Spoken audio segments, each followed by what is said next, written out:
They say money changes people, but in my family, it didn't change anyone. It just revealed who they really were. My name's Lena. I'm 32. And this story still makes my hands shake when I think about it.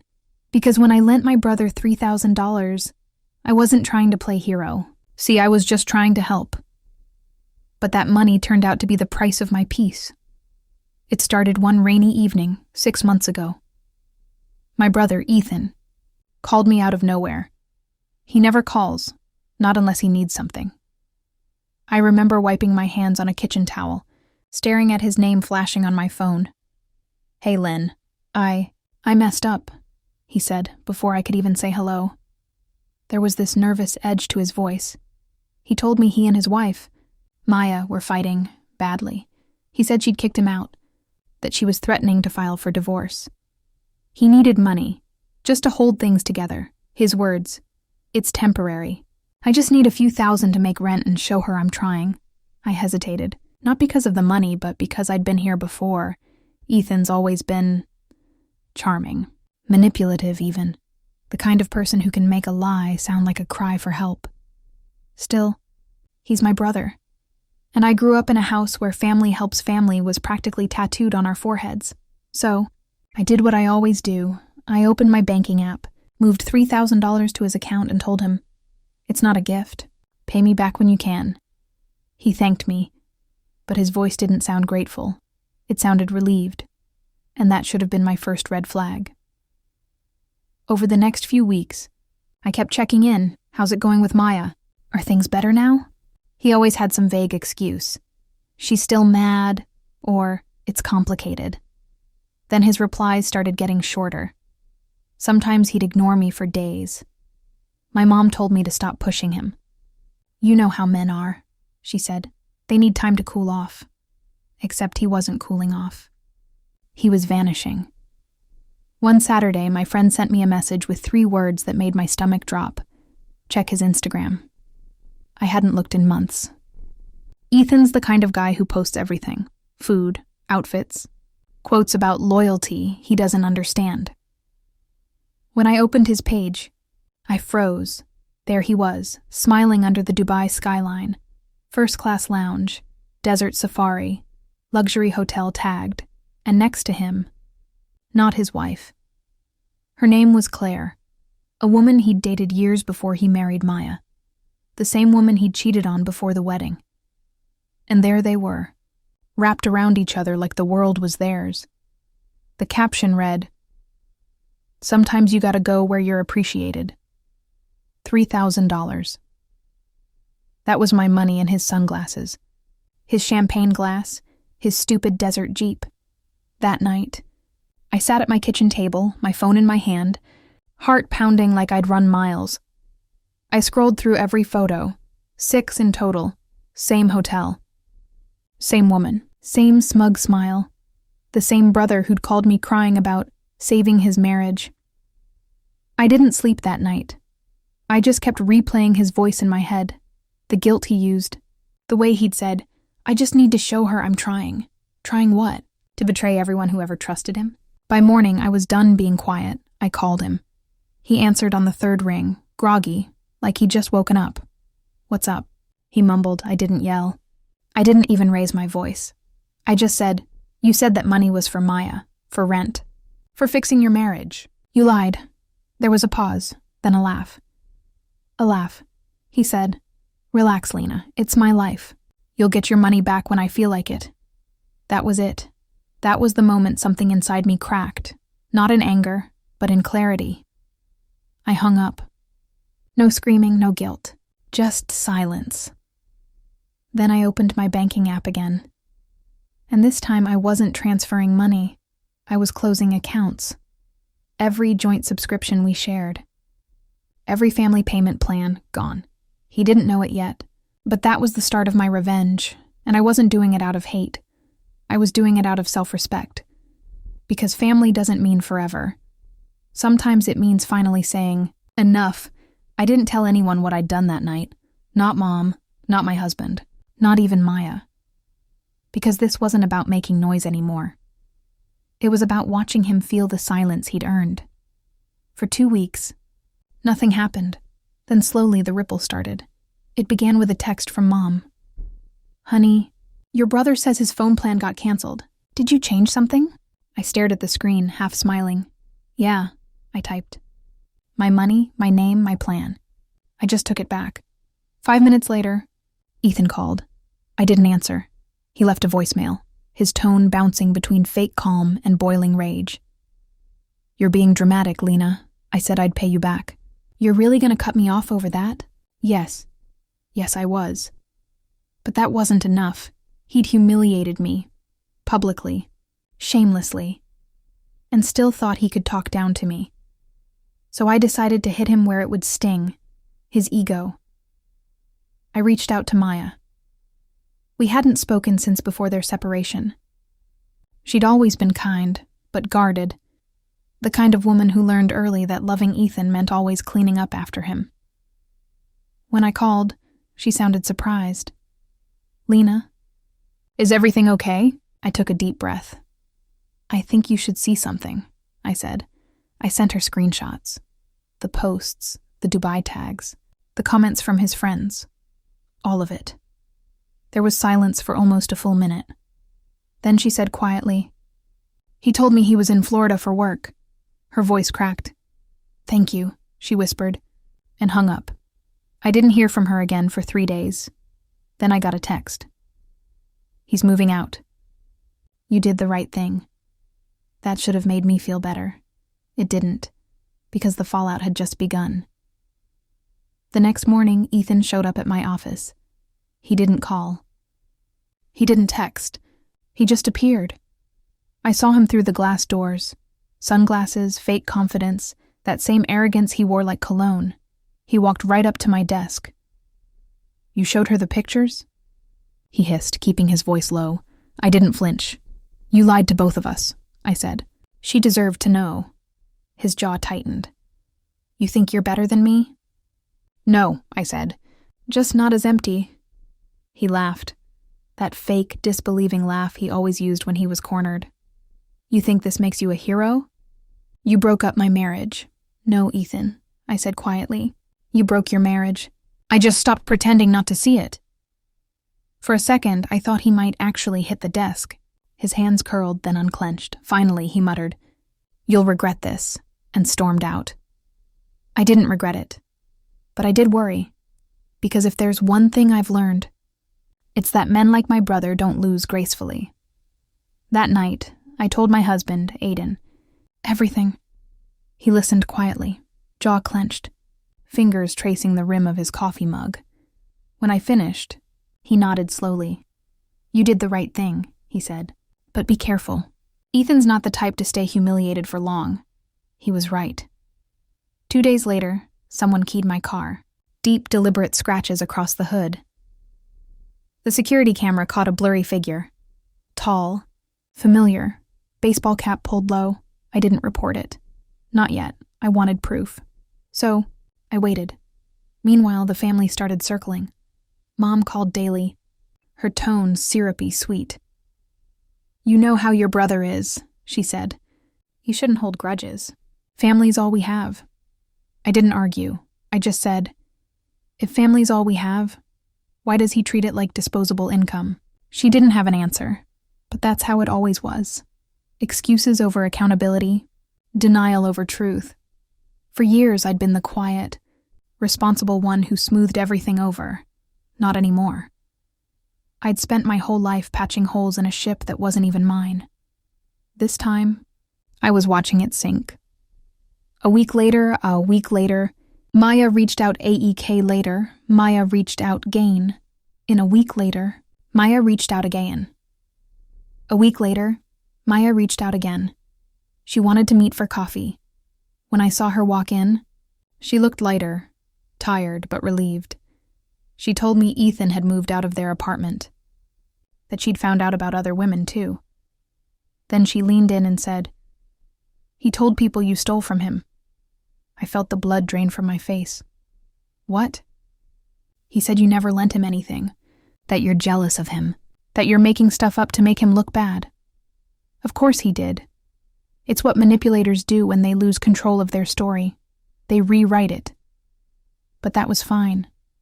Because if he wanted to play that game, I had receipts, literally bank transfers, text logs, screenshots, every dollar, every date, every word. And that's when I realized I wasn't just angry, I was armed. That night, I made a folder, labeled it Ethan Proof. Everything went inside. The transfers, the messages, the car damage photo, even a voice memo from Maya confirming his Dubai trip. I didn't know what I'd do with it yet, but I knew one thing. This wasn't about revenge anymore. It was about consequences.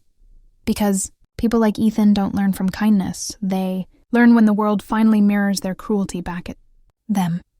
You'd think it would stop there. The lies, the gaslighting, the quiet threats. But with Ethan, things never stopped when they should. They spiraled. A week after the Ethan Proof folder was complete, I got a call from our mother. Her voice was trembling, the way it does when she's rehearsing a guilt trip. "Your brother's in trouble. Lena, he says you're trying to ruin his life." I didn't even sigh this time. "I'm not ruining anything," I said. "I'm just done cleaning it up." That silence, sharp and cold, lasted almost 10 seconds. Then she said softly, "You sound just like your father." That hit harder than I wanted to admit, because my father was the kind of man who thought love meant control. And maybe she was right. Maybe I'd inherited his bluntness, but at least I'd learned to use it for something honest. Later that night, my husband came home with a brown envelope. He dropped it on the kitchen counter. "From my cousin," he said quietly. I frowned. "Your cousin?" He nodded. "He works in insurance. Remember when Ethan borrowed your name for that rental car thing last year?" I froze. "Yeah, why?" He looked at me carefully. "He never canceled it. He's been using your name and your credit ever since." My stomach turned cold. I opened the envelope. Inside were copies of rental forms. Invoices, insurance claims, all. Under my name, dozens of them. Ethan hadn't just lied about the $3,000 he'd been running little scams, using my good credit for months. I didn't cry. Not that night. I just went to my computer, opened the Ethan Proof folder, and started a new one. Ethan Fraud. The first document I added was titled Pattern of Abuse. It wasn't about money anymore. It was about accountability. Every action, every lie, every manipulation, I laid it all out. It was almost clinical, like I was dissecting the anatomy of betrayal. The next morning, I made one more call, to Maya. She picked up on the second ring. "Hey," she said softly, "I've been waiting for you to call." I told her everything. The car, the fake rentals, the fraud. She went silent. Then she whispered, "Lena, I think there's more." She told me that after Ethan left, she found a hidden box in his closet. Inside were receipts, photos, even old credit cards, some in his name, some not. But one thing stood out, a receipt from Dubai, not for hotels or flights, but for a jewelry purchase. A ring. And it wasn't the kind of ring you buy for a fling. It was the kind you buy when you're trying to erase your guilt with something shiny. I asked her to send it all to me. When I opened the files, there it was. A ring receipt with his signature, paid in full using my old joint card, the same card I thought I'd closed months before. He'd used me to impress another woman. My money, my credit, my name. That night, I sat in the dark and made my decision. It was time to stop being the quiet sister who just helps. It was time to become the storm he didn't see coming. I wrote one email to an old friend, a lawyer who used to handle small business cases. I attached everything, every file, every screenshot, every document with Ethan's signature. Her reply came an hour later. "You've got more than enough to open a case.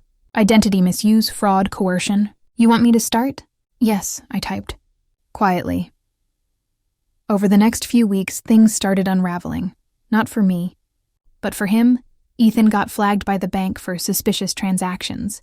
His credit froze. His lease was questioned. His employer found inconsistencies in his paperwork. All I did was stop protecting him. And the truth did the rest. But the real twist came when Grandma called. Her voice shook with something between pride and fear. "Sweetheart," she said, "your brother's been calling me. He says you're turning the family against him, that you're dangerous." I stayed quiet. Then she said something that made my heart stop. "I didn't want to tell you this, but years ago, he stole from your father too. After your dad died, he took money from his old account, said it was for funeral costs. But it wasn't. He gambled it. Everything clicked. The pattern. The entitlement. The arrogance. This wasn't new. It was inherited, and I'd been the one unknowingly feeding it. So, I called him. For the first time in weeks. I called. He picked up instantly like he'd been waiting. "Well, look who finally decided to talk," he said. His voice was smug, careless, and that made it easier. "Ethan," I said calmly, "I know about the car rentals, the jewelry, the fraud, and the money you stole from Dad." Silence, then a sharp inhale. "You don't know what you're talking about." "I do," I said, "and so does the bank.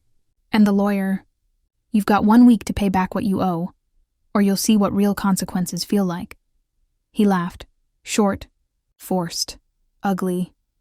"You wouldn't. Try me." I hung up before he could respond. For the first time in years, I felt free. That night, as I stood by the window, watching the city lights blur through the rain, I realized something. This wasn't about revenge anymore. It was about reclaiming the years I spent apologizing for his mistakes. He'd used my kindness as a currency. Now it was time for him to pay. Interest. The day it all came crashing down wasn't cinematic. There were no fireworks, no shouting matches. Just a Tuesday morning in early spring. The kind of day where everything feels too normal for what's about to happen. I was making coffee when my phone buzzed. Unknown number. Normally, I'd ignore it, but something in me said answer it. "Is this Ms. Carter?" "Yes." "This is Officer Ramirez with the Financial Crimes Division. We're calling regarding your report on Ethan Carter." My breath caught. "We've verified multiple fraudulent charges under your name and 2 additional complaints from other victims. One of them provided matching documentation. We'll be issuing a warrant today." For a moment, I just stood there, hand frozen around my mug, steam curling into silence. After everything, the lies, the manipulation, the arrogance, justice wasn't a fantasy anymore. It was paperwork. It was real. 2 hours later, I got another call, this time from him, Ethan. His voice was trembling. The smugness gone. "Lena, what did you do?" I didn't answer. "They came to my office key," he said, panic breaking through the static. "They froze my accounts. They're saying I stole your identity." "You're my sister. How could you do this to me?" That question. How could you do this to me? As if years of betrayal had been erased by his panic. As if I was supposed to feel sorry for him. I finally spoke. "Do you remember what you said when I asked for my $3,000 back?" He was quiet. I could hear him breathing. Shallow, uneven.